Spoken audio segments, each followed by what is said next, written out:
नमस्कार दोस्तों। Supreme court में 7 ऐसी फाइलें हैं, 7 ऐसे मामले हैं जो मोदी सरकार के लिए गले में फांस की तरह है।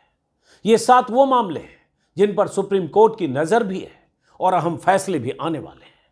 कुछ मामले चीफ जस्टिस DY चंद्रचूड़ की बेंच में है तो कुछ मामले दूसरे जजों की बेंच में है। लेकिन ये सातों मामले इतने अहम हैं कि इन मामलों में सुप्रीम कोर्ट के फैसले और आदेश मोदी सरकार के लिए सिरदर्द भी साबित हो सकते हैं और शिकस्त भी।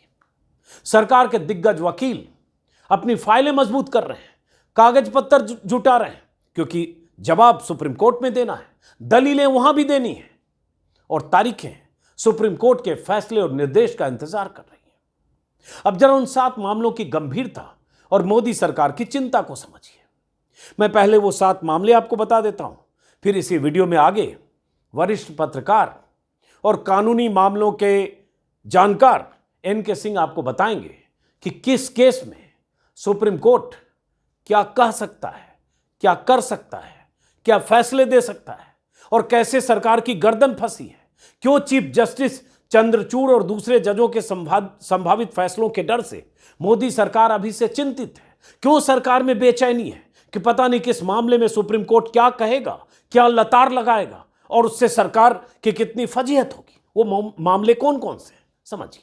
केस नंबर 1, राहुल गांधी के खिलाफ मानहानि केस। सुप्रीम कोर्ट ने इस मामले की सुनवाई के लिए 4 अगस्त की तारीख मुकर्रर कर दी है। 31 जुलाई तक सरकार को जवाब देना है। देश चला रहे बड़े मोदी और राहुल के खिलाफ मुकदमा लड़ रहे छोटे मोदी, उन दोनों के मंसूबों का फैसला इसी केस के साथ होना है, तो तारीख अहम है। केस नंबर 2, मणिपुर में हिंसा पर याचिकाओं पर फैसला होना है। चीफ जस्टिस ने लताड़ लगाई, आपको पता है। मणिपुर पर चीफ जस्टिस चंद्रचूड़ की लताड़ के बाद 28 जुलाई को सुप्रीम कोर्ट में सरकार को जवाब देना है। तो ये हुए 2 केस। केस नंबर 3, शिंदे गुट की अयोग्यता का मामला। मोदी और शाह से सेटिंग करके महाराष्ट्र के मुख्यमंत्री की कुर्सी पर बैठे दल बदलू एकनाथ शिंदे और उनके कुनबे की किस्मत तय होनी है। यह भी सुप्रीम कोर्ट में अभी मुकदमा है। केस नंबर 4, केंद्र के अध्यादेश के खिलाफ केजरीवाल की अपील। इस मामले में सुप्रीम कोर्ट का फैसला मोदी और शाह के लिए तमाचे की तरह भी हो सकता है, क्योंकि सुप्रीम कोर्ट के फैसले को ही अध्यादेश से पलटा गया है। केस नंबर 5, आर्टिकल 370 खत्म किए जाने के खिलाफ सुनवाई। यह भी बहुत अहम होगा। केस नंबर 6, PMLA मामले में रिव्यू की मांग पर सुनवाई। केस नंबर 7, DERC के चेयरपर्सन को लेकर केजरीवाल और LG विवाद पर सुनवाई। कुल मिलाकर ये सभी मामले देश की राजनीति को बहुत प्रभावित करने वाले हैं और मोदी सरकार के इकबाल की बैंड भी बजा सकते हैं, क्योंकि सरकार को लगता है मोदी जी को कि उन्होंने जो फैसला कर दिया, जो कह दिया वो कर दिया। लेकिन सुप्रीम कोर्ट में बहुत कुछ सुप्रीम कोर्ट से आना और फैसला होना बाकी है। तो इसी वीडियो में आगे सुनिए NK सिंह से विस्तार से कि किस केस में क्या हो सकता है, 7 केस के बारे में, सुप्रीम कोर्ट के संभावित फैसलों के बारे में आकलन, सुप्रीम कोर्ट का रवैया और नजरिया क्या है और सरकार के लिए कितनी मुश्किल है। तो सुनिए NK सिंह को। नमस्कार, मैं NK सिंह। अगले 3 हफ्ते केंद्र सरकार के लिए, खास करके मोदी जी के लिए, उनके मंत्रिमंडल और उनकी इमेज के लिए बहुत ही क्रूशियल होने जा रहे हैं, खास करके सुप्रीम कोर्ट में। और आप याद रखिएगा, 15 अगस्त को लाल किले की प्राचीर से देश के प्रधानमंत्री राष्ट्र को संबोधित करेंगे। बहुत कुछ उसमें कहते हैं। ये जो 3 हफ्ते हैं, जिसके बाद 15 अगस्त का आजादी का दिवस मनाया जाएगा, इन 3 हफ्तों में हम आपको बताना चाहते हैं कि सुप्रीम कोर्ट में वो क्या क्या चीजें हैं जो सरकार की इमेज के लिए, सरकार के भविष्य के लिए और सरकार के वर्तमान के लिए भी काफी क्रूशियल होने जा रही हैं। पहले तो हम आपको सबसे पहले बता दें कि राहुल गांधी का केस 4 अगस्त को आना है, शुक्रवार का दिन है। और राहुल गांधी का केस अपने आप में ही इंटरनेशनली काफी चर्चित हो चुका है। तो पहला केस तो सबसे इंपॉर्टेंट ये है। इसके अलावा पूरी दुनिया में इस समय मणिपुर को लेके चर्चा है। मणिपुर को लेके चर्चा है। केंद्र की भूमिका क्या है वहां पे, इसकी चर्चा है। राज्य की भूमिका क्या है, इसकी चर्चा है। और मणिपुर के केस को लेके 28 तारीख को सुप्रीम कोर्ट में फिर से ये मामला आना है। और इस पे ये फैसला होना है कि सरकार को जो कहा गया था, और आप जानते हैं सुप्रीम कोर्ट ने दोनों अधिकारियों को, जो हमारे देश के सबसे बड़े लॉ ऑफिसर्स हैं, अटॉर्नी जनरल और सॉलिसिटर जनरल, इन दोनों को सुबह ही मैसेज किया कि आप लोग कोर्ट में उपस्थित रहिए। और जैसे ही वो लोग आए तो कहा कि देखिए हम बहुत बेचैन हैं, जो कुछ मणिपुर में हुआ है, खासकर जो वीडियो हमने देखा है जिसमें 2 महिलाएं विवश होके, उनको सैकड़ों लोग उनके साथ एक अजीब सा हरकत कर रहे हैं जो कामुकता की पराकाष्ठा है। कामुकता क्या, वो सेक्सुअल हरेसमेंट है। और उसके साथ वो 2 घंटे 2.5 घंटे ये तांडव चलता रहा। पूरी दुनिया में इसका मजाक बना। हालांकि उसके बाद भी, इस घटना के बाद भी सुप्रीम कोर्ट ने कहा है कि हम सब समझ नहीं पा रहे, हम बेहद परेशान हैं कि ये घटना हुई कैसे है। इस पे केंद्र से कहा है कि आपने क्या क्या स्टेप्स लिए हैं, वहां पे क्यों नहीं लॉ एंड ऑर्डर रिस्टोर हो रहा है। और इसको लेके 28 तारीख को मांगा है कि क्या स्थिति है। लेकिन अभी तक मणिपुर के घटना में कुछ भी केंद्र सरकार ने नहीं किया है, जबकि बहुत स्पष्ट सभी लोग जानते हैं कि वहां की स्थिति क्या है। वहां पे कॉन्स्टिट्यूशनल ब्रेकडाउन साफ दिखाई दे रहा है। और उसके बाद और 2 घटनाएं हो गई। आपने आज के अखबार में पढ़ा होगा कि 2 अन्य महिलाओं को भी उसी तरह से नंगा परेड कराया गया, हत्या की गई एक अन्य केस में। तो आप समझ सकते हैं कि मणिपुर बेहद सीरियस है और मिजोरम में यह फैल चुका है। और अगर मिजोरम में फैलेगा तो नागालैंड में फैलेगा और नॉर्थ ईस्ट पूरा इसकी चपेट में आ जाएगा, असम भी नहीं बचेगा। तो सुप्रीम कोर्ट की यह चिंता है कि देश में उत्तर पूर्वी क्षेत्र में हो क्या रहा है और इसमें सरकार की भूमिका, कल्पेबिलिटी कितनी है, दोष कितना है सरकार का, क्या ये हकीकत है, क्या जानबूझ के हो रहा है। क्योंकि ये जो घटनाएं हुई हैं, इन पे मेरा सीधा मानना है कि सरकार को मालूम था कि नंगा करके परेड किया जा रहा है, उनके साथ हरेसमेंट किया जा रहा है। इन सब के बावजूद सरकार कान में तेल डाले बैठी रही, या एक्टिव उन लोगों का पार्टी वो रहा है, रोल रहा है। कम से कम स्टेट गवर्नमेंट का तो बहुत स्पष्ट दिखाई दे रहा है, उनके अफसर्स का, जो एक खास कम्युनिटी से आते हैं। तो सुप्रीम कोर्ट को 28 तारीख को, शुक्रवार का दिन है, इस पे इसको देखना है। और अगले शुक्रवार को राहुल गांधी का है।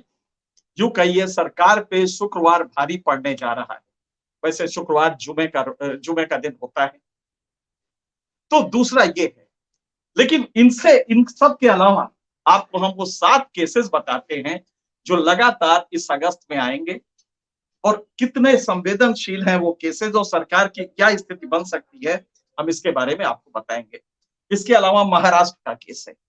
आप जानते हैं महाराष्ट्र में सरकार ने सुप्रीम कोर्ट ने स्पष्ट रूप से कहा था, और कॉन्स्टिट्यूशन बेंच स्पष्ट रूप से कहा गया था कि आपने स्पीकर को कहा था और गवर्नर को कहा था कि आपने बिल्कुल वो जो ऑब्जर्वेशंस होते हैं, पैरामीटर्स होते हैं, उनको इग्नोर किया जब आपने वहां पे बहुमत के लिए आदेश दिया कि बहुमत सिद्ध किया जाए। आपने कुछ बेसिक चीजें इग्नोर की और बहुमत का आपने सरकार को कहा कि बहुमत सिद्ध करे, वो पेटेंटली गलत था। स्पीकर को कहा कि हाउस में टूट फूट होती है तो चीफ विप, जिसे हम मुख्य सचेतक कहते हैं, क्योंकि स्पीकर ने तत्काल जो स्प्लिंटर पार्टी थी जो टूट के गई थी, एक नाथ शिंदे गुट की, उन्होंने अपना स्पीकर चीफ विप नियुक्त किया और उसको स्पीकर महोदय ने रिकॉग्नाइज कर दिया। सुप्रीम कोर्ट ने इसको गलत बताया था और कहा कि इन केसेस में पार्टी ओरिजिनल जो है उसी का कहना फाइनल होगा, कम से कम मुख्य सचेतक चीफ विप के केस में या लीडर ऑफ द हाउस के केस में। लिहाजा ये बेसिक कार्डिनल प्रिंसिपल आप याद रखें कि जी ओरिजिनल जो पार्टी है उससे अगर कोई स्प्लिटर ग्रुप हो गया और आपने कहा कि हाँ साहब ये तो ज्यादा संख्या है, संख्या हाउस में लेजिस्लेचर पार्टी के हाउस में जो संख्या है उसके भरोसे पे आप फैसला नहीं कर सकते। ये ताकीद की थी स्पीकर को, और ये भी कहा था कि पिछला जजमेंट याद कीजिए 3 महीने के अंदर आपको फैसला देना है, तो ये भी कहा था आप फैसला दीजिए। अब स्पीकर ने नोटिस तो इशू कर दिया है, 2 अगस्त तक उनको ये फैसला देना है। जैसे ही 2 अगस्त खत्म होगा तो सुप्रीम कोर्ट में ऑलरेडी ये केस पड़ा हुआ है महाराष्ट्र से शिवसेना जो ओरिजिनल थी उसने दायर किया है कि साहब स्पीकर इनऑर्डिनेट डिले कर रहे हैं। तो जैसे ही ये 2 अगस्त खत्म होगा ये केस फिर शुरू हो जाएगा, और उसमें सुप्रीम कोर्ट अगर स्पीकर ने फैसला नहीं दिया या गलत फैसला दिया, दोनों स्थितियों में उद्धव ठाकरे वहां ऑलरेडी हैं, तो वो सुप्रीम कोर्ट से गुहार करेंगे कि साहब अब आप बताइए क्या आगे करना है। स्पीकर का ये फैसला है जो कि आपके आदेशों के से अलग है। और आप जानते हैं हाल के दौर पे केंद्र सरकार, राज्य की जो बीजेपी की सरकारें हैं, कई बार सुप्रीम कोर्ट के कॉन्स्टिट्यूशन बेंच के फैसले को इग्नोर कर रही हैं। आपने दिल्ली में देखा, दिल्ली में बहुत स्पष्ट कहा गया था कि फेडरल स्ट्रक्चर, फेडरल प्रिंसिपल, इसको आप इग्नोर नहीं कर सकते। चुनी हुई जनता की जो सरकार है उसके अधिकार को आप इग्नोर नहीं कर सकते। ये प्रिंसिपल ऑफ फेडरलिटी के खिलाफ होगा, बहुत स्पष्ट कहा था। लेकिन 11 तारीख को ये 11 तारीख को ये फैसला आता है। 19 तारीख को केंद्र सरकार ऑर्डिनेंस इशू करती है और वो सारी चीजें करती है जो सुप्रीम कोर्ट ने मना किया था। ये केस भी आ रहा है, ये केस भी डिसाइड होना है कि दिल्ली का, और इसीलिए कॉन्स्टिट्यूशन बेंच को भेज दिया है। सुप्रीम कोर्ट के 3 मेंबर बेंच ने कहा कि नहीं, इसमें लॉ पॉइंट इन्वॉल्व है। लॉ पॉइंट क्या इन्वॉल्व है? लॉ पॉइंट ये है कि बहुत आराम से केंद्र सरकार ने कॉन्स्टिट्यूशन के शेड्यूल को ही चेंज कर दिया। जरा हिमाकत देखें आप कि कॉन्स्टिट्यूशन में शेड्यूल में लिस्ट होती है, लिस्ट 2 में एंट्रीज होती है, लिस्ट 1 2 3 होता है। लिस्ट 2 की एंट्री 41 नंबर में जो एंट्री है लिस्ट 2 की, उसको उसने चेंज कर दिया है। और राज्य सरकार की जो शक्तियां हैं, जो राज्य सरकार के इस असेंबली को है, चुनी हुई असेंबली को, उसकी शक्तियों से जो एंट्री के पावर मिले हैं चेंज करने के, उसको उसने बदल दिया है एक ऑर्डिनेंस से, मतलब एक ऑर्डिनरी कानून बना के, विधेयक डाल के। ऑर्डिनेंस का 3A बहुत स्पष्ट रूप से कहता है, आप देखेंगे तो हंसेंगे और ताज्जुब करेंगे कि क्या हिमाकत कोई केंद्र सरकार इतने के बावजूद कर सकता है। तो ये एंट्री 41 को इन्होंने बदल दिया है, और बदल दिया है तो जानते हैं उसको क्या है? 3A में इन्होंने ऑर्डिनेंस में लिखा है, Delhi assembly can not make laws laws of services in the national capital. Delhi assembly को ये पावर, और ये जबकि एंट्री 41 में स्पष्ट है, इस पावर को बहुत स्पष्ट है। केंद्र सरकार के पास दिल्ली को लेकर सिर्फ 3 इश्यूज पे पावर है, एंट्री 1 2 18, जिसमें पब्लिक ऑर्डर, पुलिस और जमीन होता है। इसके अलावा उसके पास कोई, इसके अलावा सारे अधिकार दिल्ली सरकार के पास है। लेकिन उसको उसने पलट के एक ऑर्डिनेंस से, एक ऑर्डिनरी लॉ से, जो कि बिल पास होने की बात है, उसने कहा कि नहीं साहब, ये भी पावर आपसे ले लेते हैं।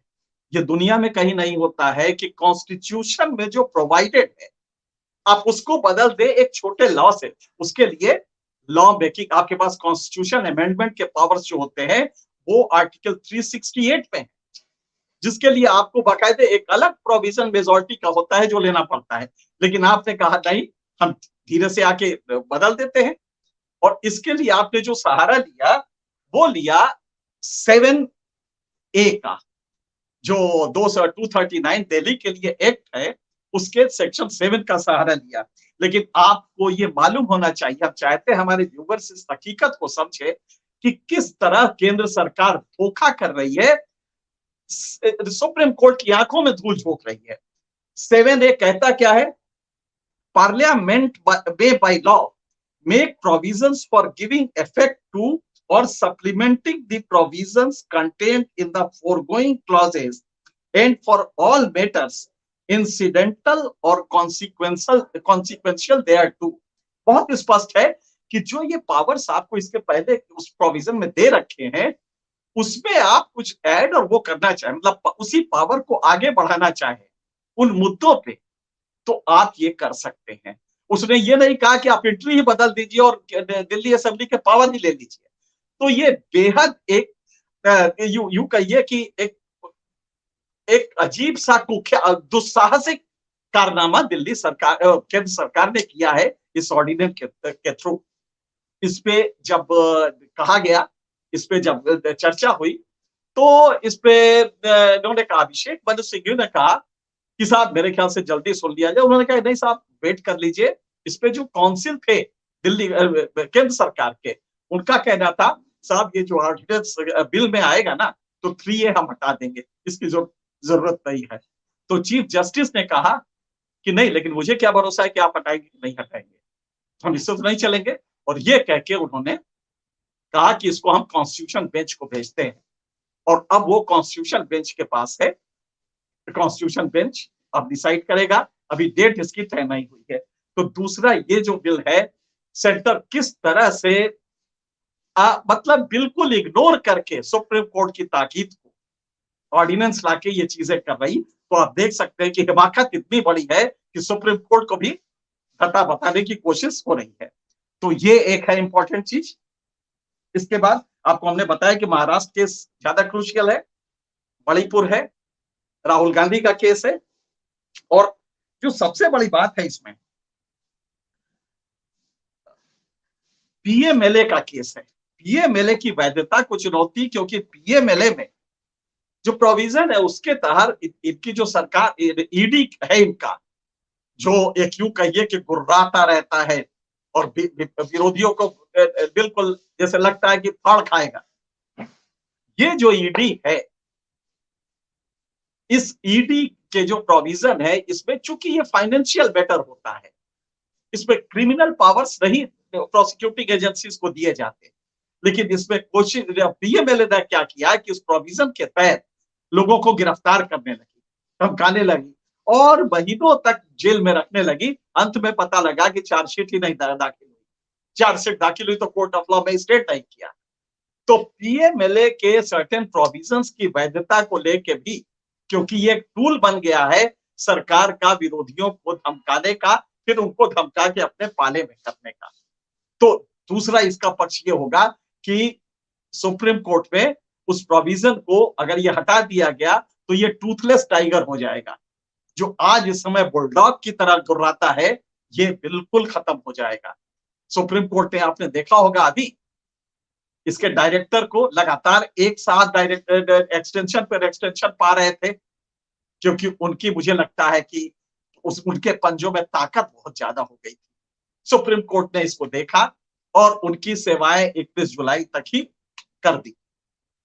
तो अब यह है कि इन पदों पे जो लोग रहेंगे उनकी नजर उन पे सुप्रीम कोर्ट की नजर रहेगी। तो ये एक अपने आप में क्रूशियल केस होगा।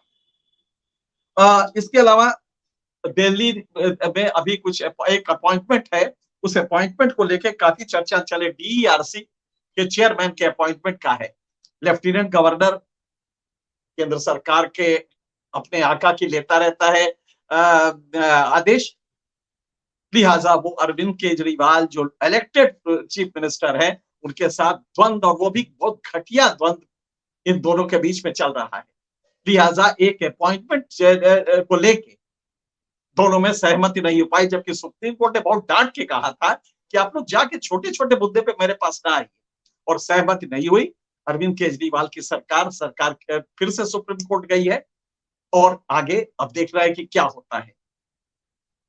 अब मुझे लगता है कि इसमें भी सुप्रीम कोर्ट ने 4 तारीख दी है और ये भी शुक्रवार है, और 4 तारीख को उसने कहा है कि हम कम से कम एडहॉक तो अपॉइंट कर ही देंगे, उसके बाद देखते हैं, लेकिन कम से कम हम एडहॉक, अगर आप लोग फेल होते हैं तो हम अपॉइंट करेंगे। और यही बात उसने मणिपुर को लेके कही थी कि अगर आप नहीं करते हैं तो हम अपना कदम बढ़ाएंगे। 28 तारीख तक मुझे नहीं लगता कि केंद्र सरकार कुछ भी करने जा रही है, और ऐसे में सुप्रीम कोर्ट ये कह सकती है कि यहाँ वहां लॉ एंड ऑर्डर मशीनरी का ब्रेकडाउन है, और ये रिकमेंड कर सकती है कि वहां पे केंद्र जाके वहां पे सरकार चलाए, मतलब कि प्रेसिडेंट रूल लगाया जाए। मेरे ख्याल से ये एक विकल्प है जो कि सुप्रीम कोर्ट सोच सकता है, और नहीं तो कम से कम चीफ मिनिस्टर को वहां पे हटाने का तो कर ही सकता है कि ये चीफ मिनिस्टर कम से कम इफेक्टिव नहीं है, कॉन्स्टिट्यूशनल ब्रेकडाउन है, इतना कह देगी, और ये अपने आप में एक ऑर्डर होता है। और ये ऑर्डर होगा तो केंद्र सरकार को जाहिर है चीफ मिनिस्टर को हटा के सेंट्रल रूल लाना पड़ेगा। तो ये एक विकल्प हो सकता है, क्योंकि सरकार, केंद्र सरकार कुछ भी अभी तक नहीं की है जिसको कहा जाए कि टेंजिबल टर्म्स में दृष्टिगोचर होने वाला कोई ऐसा कदम केंद्र सरकार ने उठाया है। और आपने देखा प्राइम मिनिस्टर 77 दिन तक एक डिफेनिंग साइलेंस, कानों को फाड़ने वाला सन्नाटा, चुप्पी बरतते रहे। ये तो कहिए जब सुप्रीम कोर्ट से धमकी मिली तब उन्होंने कहा मेरा हृदय क्रोध से भरा हुआ है और देश शर्मसार है। दरअसल उनको कहना चाहिए था कि देश का हृदय क्रोध से भरा हुआ है और मैं शर्मसार हूं, मेरी सरकार शर्मसार है। और आप अक्सर देखेंगे जब जब सरकार शर्मसार होती है तो उसको देश पे डाल दिया जाता है और खुद को बताया जाता है कि मैं बिल्कुल इसको ठीक कर दूंगा, जबकि करना ये आपको था। शर्मसार आपको होना चाहिए कि आपके सदारत में जो सरकार है और जो अब वहां पे भी है, उसके राज में ये औरतें नंगी करके घुमाई जा रही, उनके साथ से हेरेसमेंट हो रहा है और घंटों हो रहा है, और पुलिस बाई स्टैंडर्ड है, मूक दर्शक बनी खड़ी है। तो ये चीजें सुप्रीम कोर्ट ने संज्ञान में लिया है। अब सबसे क्रूसियल जो आने वाला है वो है 370 पर रोज चर्चा होगी। 2 अगस्त के बाद डेली सुनवाई होनी है। 370 बहुत दिनों तक टलता रहा, लेकिन जस्टिस चंद्रचूड़ ने, जब वो जज थे, उस समय से भी कहा था कि इसको सुनना चाहिए, तो सीरियस मैटर। और आप ताज्जुब करेंगे कि पिछली हियरिंग में जब सरकार के वकील ने कहा, आप गौर कीजिएगा, आपको अखबारों में अचानक एक खबर मिली होगी अभी 2 हफ्ते पहले, बल्कि 10 दिन पहले, जिसमें कहा साहब कश्मीर में इतना अच्छा हो गया है, सब कुछ अच्छा हो गया है, वहां पे सब बहाल हो गया है, सब कुछ गजब का चल रहा है, बहुत हुआ है। जानते हो क्यों किया गया था? ताकि ये इंप्रेस कर सके सुप्रीम कोर्ट को कि साहब देखिए ना, 370 के बाद कितना बदल गया। पहले कितना हाथ में पत्थर रहा करते थे, अब कुछ है? अब तो कहीं कुछ नहीं है। देखिए साहब कितना अच्छा कर दिया है। और यही एफिडेविट सुप्रीम कोर्ट में दायर भी किया है सरकार ने कि साहब सब देखिए बहुत अच्छा हो गया है। तो इसमें चीफ जस्टिस ने कहा कि नहीं, इशू हमें ये देखना ही नहीं है कि आपने अच्छा किया या बुरा किया, देखना यह है कि वो कॉन्स्टिट्यूशनली वैलिड है कि नहीं। आपने वहां की असेंबली को कॉन्स्टिट्यूएंट असेंबली बता दिया एक नोटिफिकेशन से। ये सब जो मुद्दे हैं ये देखने वाले हैं। हमें इससे मतलब नहीं है कि आपने 370 लाके कितना बेहतर किया कितना खराब किया, इशू ये है ही नहीं है। आपने वो काम कॉन्स्टिट्यूशनली किया था कि नहीं, ये सुप्रीम कोर्ट को देखना है। मेरे ख्याल से सरकार की गर्दन इन 7 केस में पूरी तरह फंसी हुई है, और इसमें से कोई भी ऐसा केस नहीं है जिसमें कि अगर टाइट कर दिया जाए तो मुश्किल ना पड़े। देखना है 15 अगस्त को मोदी जी का भाषण कैसा होता है, और वो भी इस लाइट में कि सुप्रीम कोर्ट इस समय देश में सबसे ज्यादा सम्मानित संस्था, जिस एक संस्था पे विश्वास है जनता को, वो है देश की सुप्रीम कोर्ट। खास करके इस काल में जिसमें जस्टिस चंद्रचूड़ सीजेआई है, और ये माना जा रहा है कि जजेस और ये जो टोटल डिस्पेंसेशन है, जुडिशियल डिस्पेंसेशन, ये बिल्कुल अलग है। तो ये देखना होगा कि किस तरह से इसमें चीजें हो रही हैं। अगले 3 हफ्ते सिर्फ नजर रखिएगा, और मेरा दावा है कि आज जो मैंने बताया है, इससे आपको हकीकत तो पता चल गया होगा कि केसेस में सरकार की भूमिकाएं क्या क्या है, सुप्रीम कोर्ट का एटीट्यूड क्या रहा है, और खास करके उन मामलों में जिसमें सरकार एक पार्टीजन रोल ले रही है, एक पाक्षिक, एक पक्षपात का भेदभावपूर्ण रोल ले रही है, या जिद कर रही है, अपनी ताकत बताना चाहती है। ये चीजें सुप्रीम कोर्ट की नजर में है। देखना है अगले 3 हफ्ते जो न्याय का तराजू है वो कैसे हिलता है, और हिलता है या वैसे ही स्टेबल रहता है, और तब जाके मोदी जी 15 अगस्त को भाषण में क्या कहते हैं, ये मेरे ख्याल से ज्यादा इंपॉर्टेंट होगा। आज फिलहाल इतना ही, किसी और मुद्दे पे फिर आपसे मुखातिब होंगे। तब तक के लिए